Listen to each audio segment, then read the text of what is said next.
CM అన్నారండి, వారు కాంగ్రెస్ ఉన్నారు, కాంగ్రెస్ డిఫెన్స్ మాట్లాడాలి. కానీ ఒకటి అది పెట్టుకోండి, నేను కూడా ఒకప్పుడు కాంగ్రెస్ పార్టీలో ఉన్నాను. అప్పుడు కాంగ్రెస్ పార్టీ ఓట్ షేర్ 20%, 19% అట్లుండే.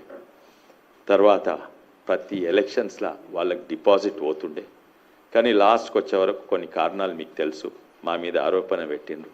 ఏంటంటే మేము వాళ్ళు కుంభకమైనామని ఆరోపణ పెట్టే వరకు ఏమైందంటే యాంటీ ఇన్కంబెన్సీ ఓట్ షేర్ మొత్తము వాళ్ళకు పడ్డది. ఈరోజు కూడా ఒకసారి గెలిచినాక మర్చిపోతాం, మీ సాయంతో గెలిచినా అని మర్చిపోతా, నా వల్లనే గెలిచినా అనుకుంటా. కాంగ్రెస్ వాళ్ళు అనుకుంటున్నారు వాళ్ళ ఓట్లు కావు. ఓన్లీ 50% వాళ్ళ కాంగ్రెస్ ఓట్లు, తక్కిన 50% యాంటీ ఇన్కంబెన్సీ అంటే యాంటీ కేసీఆర్ ఫ్యామిలీ ఓట్లు. అవి ఆ ఓట్లు మాకు వచ్చినాయి, ఇప్పుడు మళ్ళీ వచ్చినాయి. ఇంతకు ముందు కూడా వచ్చినాయి, మధ్యలో రాలేదు అసెంబ్లీ ఎలక్షన్స్ అప్పుడు.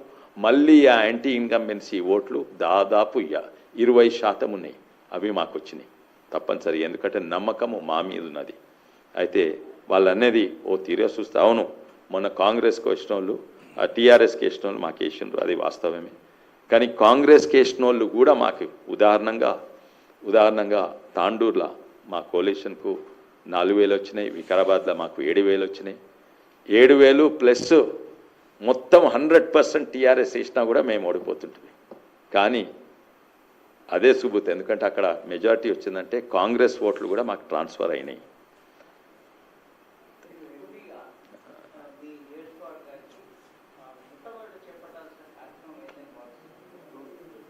నేను 4 కార్యక్రమాలు ఆల్రెడీ మొదలుపెట్టినాను. ఒకటి రైల్వేస్ సంబంధించింది, రైల్వేస్ డీజీఎంను కలిసినాను. ఒకటేమో ఎంఎంటీఎస్, ఇంకోటేమో స్టాప్లు. అది ఆల్రెడీ మొదలుపెట్టినాను, కలిసినాను ఈ దేశం.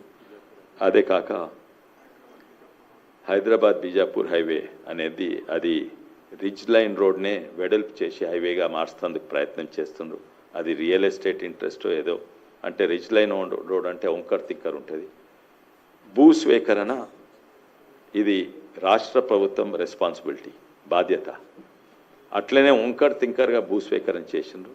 దాన్ని చక్కగా చేసేందుకు రాష్ట్ర ప్రభుత్వం మీద ఒత్తిడి పెట్టి అది ఇక్కడి నుంచి చేవెళ్లకు 30 నిమిషాలలో చేరేటట్టు సూటిగా అయ్యేటట్టు నేను ఒత్తిడి పెడతాను. అది కూడా పని మొదలు పెడతాను. అదే కాక తాండూర్లో పొల్యూషన్ ప్రాబ్లం ఉన్నది. సిమెంట్ ఇండస్ట్రీ, అదే Shabad stone industries dust pollution. National council for building మెటీరియల్ను నిన్న కాదు 3 రోజుల కింద డైరెక్టర్ని కలిసిన. అక్కడ ఈ చెత్త, ఈ పొల్యూషన్ అంతా mini cement plant raw material convert చేస్తానికి అది ప్రయత్నం చేసినాను.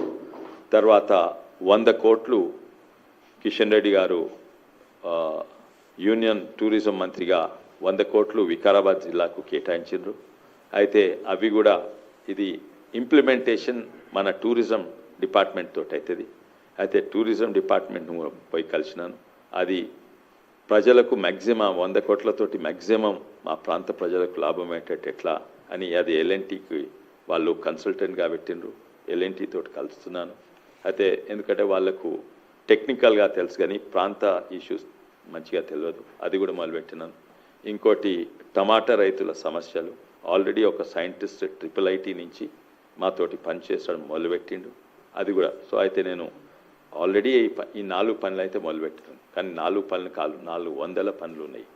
జియో 111 తీసుకొని జియో 69 చేసిండ్రు.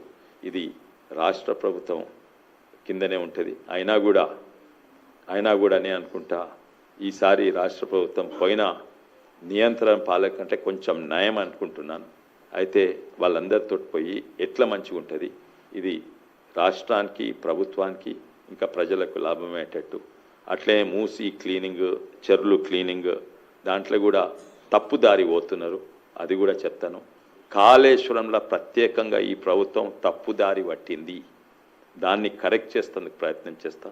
ఎందుకంటే రాజకీయంగా వాళ్ళకే నష్టమవుతున్నది, మాకు కాదు. కానీ రాజకీయంగా వాళ్ళకి నష్టమవుతుంది. నేను కాంగ్రెస్ పార్టీ వాళ్ళు గమనించలేరు. కాళేశ్వరం టోటలీ తప్పుదారి పట్టిండు. ఉన్న మేడిగడ్డనే మళ్ళీ రిపేర్ చేయాలంటే పనికిరాంది రిపేర్ చేస్తే అది పనికిరాందే అవుతుంది. అయితే దాది మొత్తం ఆ స్ట్రాటజీ మారవాలని నేను